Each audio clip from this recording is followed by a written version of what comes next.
As the new school year gets underway, many traditional Oklahoma schools will have more students and less money.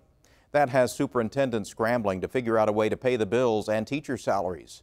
Some of them are accusing the State Department of Education of failing to give them fair warning they would be getting less money than in previous years.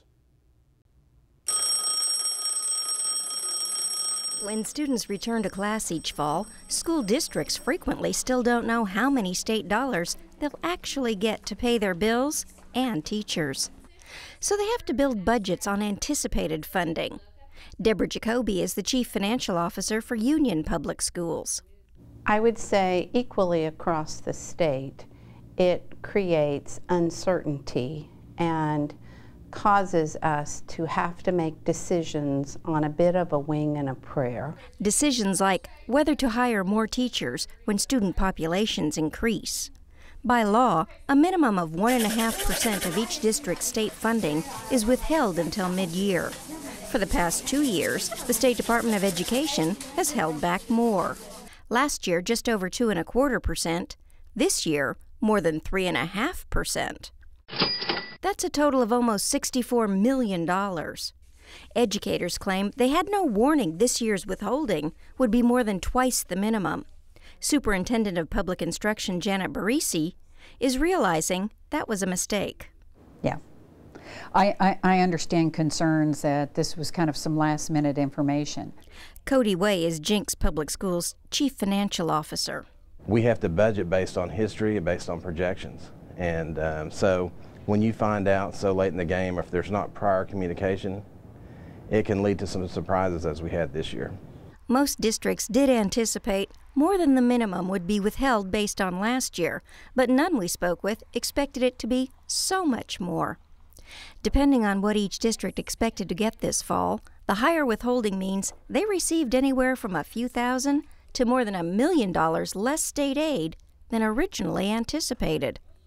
Superintendent of Tulsa Public Schools, Dr. Keith Ballard, is one of many school administrators angry over what they claim is a lack of communication by the State Department of Education.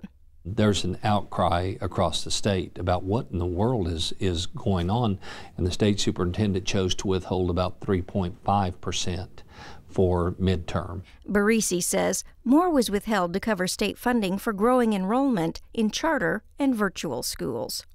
Choice in education is being utilized. Parents are getting together and educators and grassroots effort to increase the number of charter schools. I believe we're going to be operating 24 charter schools this year throughout the state.